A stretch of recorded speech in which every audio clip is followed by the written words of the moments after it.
Hello there, and thank you for watching another episode of My Thoughts On. This is the Student Theologian. I wanted to give you guys some life updates for myself before we get going to talking about a very controversial subject, that is Israel. So some life updates. As you know from my last video, I had a breakup recently, and God's been working on my heart through that to encourage me through friendships at my church, and I'm starting to feel a lot better about everything. So thank you for praying about that. If you have been praying, we'll find a wife out there someday, just not right now, I guess. So other than that, school's been going really well. I'm actually surprised myself with doing my church history exam, my midterm. I ended up finishing the entire exam in like 15 minutes, ended up making a 95 overall. So I'm really excited about how my grades are shaping up. Next semester is going to be more difficult as I try to do a language, ancient Greek. So that's going to be very difficult for me. I'm not the type that picks up on languages very fast, but I'm excited for the challenge as well. So continue to pray for that to go well. Now, my last video wasn't really a life updates or a weekly episodic My Thoughts On episode. Last time I updated y'all was about the heartbreak that I recently went through with the breakup. So it wasn't really, I didn't give you very much theology or no geopolitics. So I'm hoping to catch up. So there's a couple of different topics we want to talk about today. And before we get started talking about Israel, I want to define what Israel is.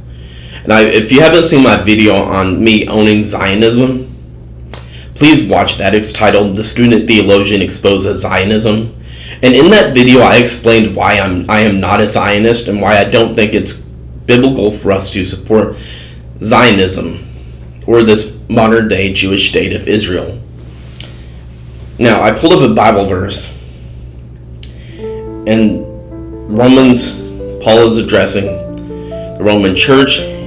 That during this letter, he gives us the very foundations of the gospel, and he's trying to, throughout the entirety of his gospel, is trying to eradicate the racial differences that exist between them, and he does that by eliminating the term from Jew and Gentile. He's trying to ease or erase the division that exists between them. And in Romans 2, verses 28, the Apostle Paul states very clearly, "For he is not a Jew who is one outwardly, neither is that circumcision which is outward in the flesh. But he is a Jew which is one inwardly, and circumcision is that of the heart and the spirit, and not in the letter, whose praise is not of men, but of God." So I have the King James Version pulled up from my phone right now because I was looking at something else earlier. But the gist of that letter of this passage is that the true Jew is one inwardly. And that's what Israel is. Israel is those who believe in God. The same reality exists in the Old Testament. Those who was in the house of Israel, the true Israel, were those who were faithful to keep God's commands and faithful to God. So that's the real Israel that the church should support. What the church should not support is a secular, Jewish-run Israel that opposes Christianity. We should bring the gospel to the Israelites, to the people, to the Jews living in Israel right now, and telling them the gospel in the hopes that they will convert from Judaism to Christianity. And we applaud those efforts. And you preach to the Jews with the idea of converting them away from Judaism. You don't validate their Jewish beliefs, you don't vindicate their Jewish beliefs, and you don't certainly cave into Zionism and have this understanding that these people are saved because of their Jewish blood, their Jewish ancestry. This is ridiculous. And I certainly don't think it's acceptable for the Zionists to have so much control over the government and other areas of influence in America. I don't want America to be a Jewish country or a Muslim country. I want America to be a Christian country. And that leads us into our topics today. The first topic is the Israel versus Palestine update. So, Donald Trump has initiated phase 1 of the peace plan between Israel and Gaza. And I think this is good. We should be celebrating peace anywhere that is achieved, because we as Christians need to be peacemakers. And I'll always appreciate Donald Trump's efforts to make peace in different nations. I think he's a very good peacemaking president. Despite some other flaws that I have with Donald Trump, I'll always appreciate his diplomatic efforts. His foreign policy is very good. It's very similar to what I would push. So that's been the latest on Israel versus Gaza. People are celebrating the idea of peace in that area.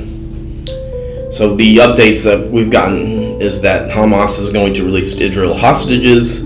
Israel is going to stop settling. I think this is good. I think that we need to have both sides compromise on this issue. Again, I'm not an ultra-Zionist who thinks Israel should just eradicate all the Gazans and take all their land. No. And I'm not a terrorist supporter either. I don't think the Muslims should be able to just destroy Israel. I think if I had it my way, if I had the power, I think I would create a two-state solution similar to what Obama proposed. But that's just me. So this kind of goes back into this entire debate that it has arisen between the conservative movement so far in America. So Candace Owens, and I will say this about Candace Owens before we get going. I want to analyze Candace Owens and the person that she's up against lately, is Nick Fuentes. So Candace Owens, I think, is brilliant. I think she's intelligent in the same way that Alex Jones is intelligent. She doesn't always display her ideas in an intelligent way, but the things that she predicts and says, she ends up backing up. And the thing that she proves recently is the Charlie Kirk text messages. Now, in case you haven't heard, Charlie Kirk was in a group chat where he was having a conversation about Israel. He was having a conversation about Jewish donors, and that the Jewish donors were essentially pulling him away from the Israeli cause. And it just so happens that Charlie Kirk was assassinated a few weeks afterwards. Now, Candace Owens said that these texts were real. Nick Fuentes says there's no way that these texts can be proven real. And lo and behold, the texts were actually proven real by another member of that group chat, if I'm not mistaken. So Candace Owens was proven right on that, and her detractors are still not giving her kudos on that. Some of them are, but not enough. Candace Owens was proven right. I think we need to start taking her seriously as a podcaster, as a thought leader, which is crazy to think about because, again, Candace Owens sometimes comes across crazy just like Alex Jones. But Alex Jones, he has a way of expressing the truth in the most ridiculous ways. Like, he beat his chest, take his shirt off and say that there's a secret globalist cult out there. And then everyone's like, no, you're crazy, dude. And then we end up proving him right. So, look, is it possible that Israel set in stone the murder of Charlie Kirk? It's certainly possible. I think it's possible they motivated the deranged leftist or maybe provided him arms. It's possible. I think it's coincidence. I don't think it's just a coincidence that Kirk expressed all these anti-Israel beliefs right before he was assassinated. And again, Charlie Kirk, one of the things he talked about before he was assassinated too is he tried to tie the Jeffrey Epstein list with the Mossad, and then boom, he was shot in the neck. Again, I don't think we can draw conclusively that Israel assassinated Charlie Kirk, but I do think we need to admit that is a possibility, and I think we need to investigate this further. Now, if worst comes to worst, we find out that Israel did have something to do with this, this would be cause for us to cut off all ties with that nation. It would almost be a declaration of war, but I don't support the idea of getting involved in another Middle Eastern war. So my solution would be just to cut off ties, stop trading with them. Again, if that's proven beyond a shadow of a doubt that Israel did, which I think is, again, we need to treat as a possibility, but not as a sure thing quite yet. But I will be paying closer attention to what Candace Owens says, because she's proven herself right. She's been vindicated in this issue. Now, Nick Fuentes, who I agree with on a lot of issues, especially when he talks about foreign policy, he does have an ego about himself. He does like to pretend like he's the only spokesperson for this new alt-right that's rising up amongst the young conservatives. And I remember just watching a portion of his show where he was berating someone for missing his podcast because he had a wife and kids, and he was just berating this guy, this husband and father, because he'd rather spend time with his kids than his podcast. And listen, if you have to choose between watching your kids or hanging out with your wife and my podcast, choose your wife and kids over me, over this podcast. My podcast isn't that important. Your wife and your kids should be the second most important things in your life, next to God, of course. So I'm not that kind of person that's going to berate someone for doing that. I think that showed an immaturity on Nick Fuentes' part. And I think there's a black pill aspect of Charlie Kirk's message as well, especially when he talks about the elections. When Kamala Harris and Donald Trump are going at it, Nick Fuentes said that we should actually vote for Kamala Harris, and in order to cause the collapse of America, in the hopes that this far-right leader will rise up out of the ashes. And that's dumb, I think, because if Kamala Harris won, the borders would be open. We'd be progressively going more leftist in the culture. And look, is Donald Trump perfect? No. Donald Trump is not perfect, and I've called him out on some issues that I disagree with, but Donald Trump is a good start. I think the MAGA movement is a good start to the type of government we eventually want to create. The next president, I hope, is going to be more far right. And speaking of that, I've been talking about the potential of Thomas Massie running for president in 2028 in a couple of my videos, and now it's becoming more and more likely. I think Thomas Massie is becoming more popular. I think this anti-Israel movement inside the right is becoming more popular, especially amongst the young conservatives. And we know this because of the way that Israel is reacting. Israel pushed America to start passing anti-Semitic laws. We recently have information that suggests that Israel is paying influencers to post positively about them. I think we need to start having a conversation about Israel's influence in American politics and society as a whole. And I think that more and more people are on board with this. This is a very controversial issue, of course, because if you start talking about the Jewish donors, AIPAC, the ADL, people are going to start calling you a Nazi and anti-Semitic and all these different things. But it's time we start having these conversations. And I think we are going to start having these conversations.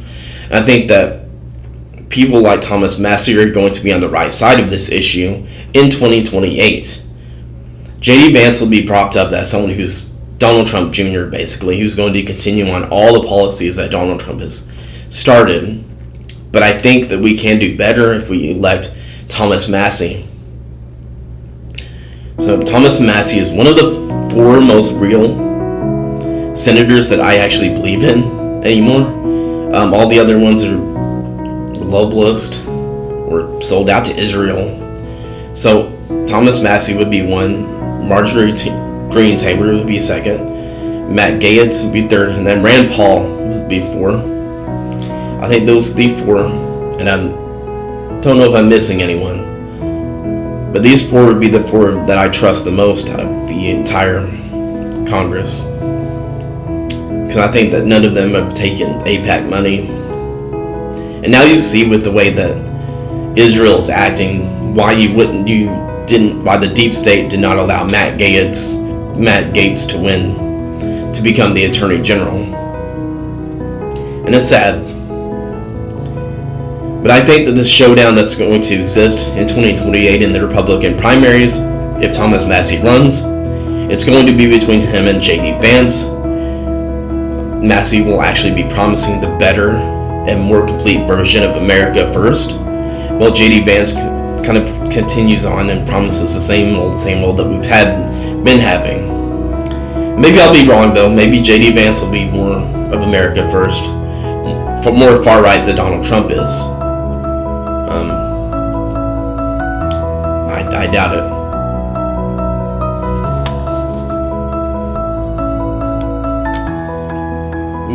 But Vance would still be an improvement over whoever the Democrats nominate, that's for sure. And I'm never going to advocate for the Democrats to win just because I didn't get the best absolute candidate that I could find who wins the Republican nominee. J.D. Vance would be an improvement over whoever the Democrats nominate.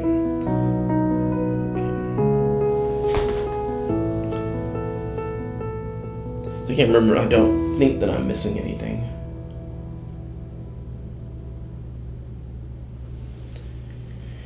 Okay, so, and there's been this ongoing debate that's the EA Sports was sold to like the Saudi Arabia group, and people are all over the internet being like, I'd rather Israel run this. No, I'd rather the Muslims run this.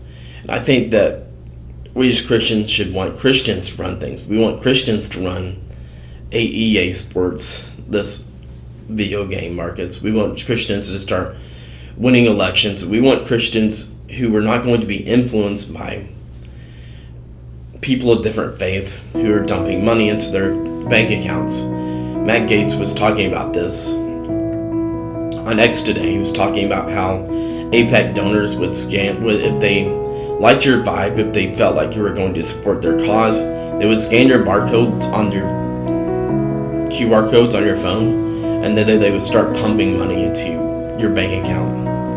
And I think that Israeli influence in government has gone way too far, to the point where the Republicans are pretty much bought and paid for by AIPAC, where literally Benjamin Netanyahu can actually go to and meet the Congress, where he influences all of them. And I think that's a shame. That's not the type of country our founding fathers would want, and it's not the kind of country that the youth movement wants. In case you haven't noticed, there is a growing rift between young and old conservatives, and it hinges on Israel, basically. Israel and some other topics as well. But the young conservatives are done being a shield, being a tool for this Jewish state. They're done with being shields of Israel. They're done with electing representatives and congressmen and politicians who don't push America first. They push America last and Israel first. And then that's a growing drift that we're seeing right now as these pro-Israel boomers in office, people like Ted Cruz, lash out at the New Age conservatives like Nick Fuentes. And I think that the reason why Nick Fuentes' ego is so troubling is the fact that he could legitimately build an alliance with people like Candace Owens and Tucker Carlson if he just would stop being so pretentious, stop being so arrogant, and work with them. But Tucker Carlson has had his problems with Nick Fuentes, Candace Owens as well, and so I think that Fuentes is the problem. Now,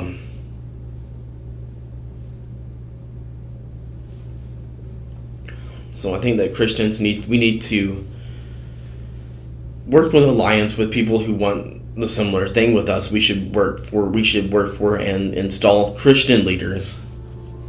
Tucker Carlson being one of them, He would make a great president or a senator if he ever ran. I don't think he will because he likes doing his podcast too much. I think Candace Owens is a good Christian. I hope that she moves away from the Catholicism thing and becomes more Protestant reformed. But we can keep praying for that. Fuentes is Catholic, and he certainly lets that be known to everyone when he debates them and berates Protestants. But as I said before, Fuentes wants the United States system to go under, to collapse. In a way, we call him a collapsitarian. In the hope, and this kind of black pill reverberates through everything he says. He assumes the absolute worst in everyone. He advocates for Democrats to win the election just so things could collapse. And this is the black pill of Nick Fuentes. And misery likes company, and this is why he's so popular, because people like to feel miserable. People like to complain. And Fuentes hasn't admitted that this, but there are some good things that are coming out of the Donald Trump administration. And that is Donald Trump's immigration policies. And this is the next topic I want to get into. Why shouldn't Christians be closed borders? And there's a couple of good reasons why. It's because every nation has border laws, and the Bible tells us that we should be submissive to government authorities, unless they tell you to violate the Bible, which in the case of immigration laws, they're not. But to clarify this point, God is not a globalist. I've heard one of my professors say this before, and he used a really, really good example of God just crushing globalism. And that's the story of the Tower of Babel. If you'll remember, the people in these tribes, they tried to build this tower and have that reached heaven. And they did it by creating a globalist one world order. They united in the hopes of building something that would triumph over God. They tried to become God. And in the pride of their hearts, they sinned against God in that. It violated God's command to go out, to be fruitful and multiply. Because these people were not going out creating nations. They were building a one world system. And God crushed it by giving them different languages. And then in the story of Israel was banned from mixing with other nations and other pagan gods and other pagan cultures. In the same way, America should be a Christian nation that doesn't bring in Muslims or Hindus or people of anti-Christian beliefs. We should have a very strict immigration system, but I don't support the idea of mass migration. I don't support the idea of making America into India or Pakistan or Afghanistan or whatever. America has a distinct European Protestant identity, and we need to defend that. Like, the worst thing that can happen to us is if we become a white minority or if we become a Christian minority. That would be horrific, and that's the future that the neocons, the neoliberals, big evangelical churches around America are pushing for. There's a Baptist church that kicked out a guy, all because he doesn't support mass migration. This is stupid. You're trying to encourage a system that's making America less Christian. Open borders makes America less Christian.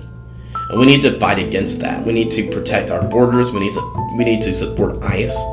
We need to support the federal and government authorities that are trying to close the borders. We're trying to maintain and keep our country Christian and free, because those two things work together. The Muslims that are coming here, they're going to install Sharia law, make us less free, restrict Christianity. And a Christian should not be participating in that. A Christian should not be tolerant of that. A Christian should not maintain a neutral stance from that. We should be pushing to deport Muslims and Hindus and make America Christian again. That's what we should push for. And the fact that we have so many people leading our churches who aren't pushing for those things. The fact that we have so many people in Christian churches today that are globalist is pathetic and disgusting. God is not a globalist. God is a nationalist. He set Israel up to be a God-fearing nation, set apart. He created the nations by spreading them apart and giving them each different languages. He's created each of us with a race that we belong to and a country that we belong to. And he's giving us the United States of America to safeguard. And it is our duty to safeguard that. And the fact that someone got kicked out of a church for saying that's ridiculous. I better be prepared to suffer for the gospel, for the truth, because people are being persecuted for it.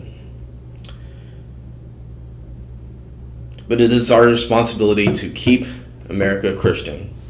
And that's what I will always fight for. That's what I will always defend. And no matter what the consequences may come, I'm going to still defend that. So until next time, this has been a student theologian.